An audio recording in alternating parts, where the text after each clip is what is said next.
જો તમે એમ માનતા હોવ કે માત્ર દારૂ પીવાથી જ લીવર બગડે છે તો તમે મોટી ભૂલ કરી રહ્યા છો. ભારતમાં લીવર ખરાબ થવાનું મુખ્ય કારણ દારૂ ચોક્કસ જ છે, પણ હવે એક નવો ખતરો આવી રહ્યો છે જેનું નામ છે ફેટી લીવર.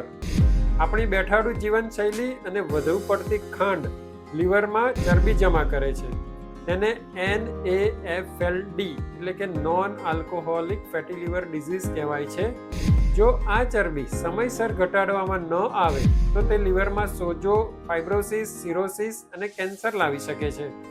સારી વાત એ છે કે શરૂઆતના તબક્કે લીવરનું નુકસાન આપણે સુધારી શકીએ છીએ. માત્ર એક યોગ્ય ટેસ્ટ દ્વારા તમે જાણી શકો છો કે તમારા લીવરમાં કેટલી ચરબી છે.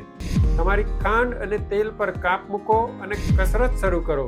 તમારા એવા મિત્રને ટેગ કરો જે બહુ જ જંક ફૂડ ખાય છે. આજે જ તમારા લીવરનું ધ્યાન રાખવાનું શરૂ કરો. Thank you.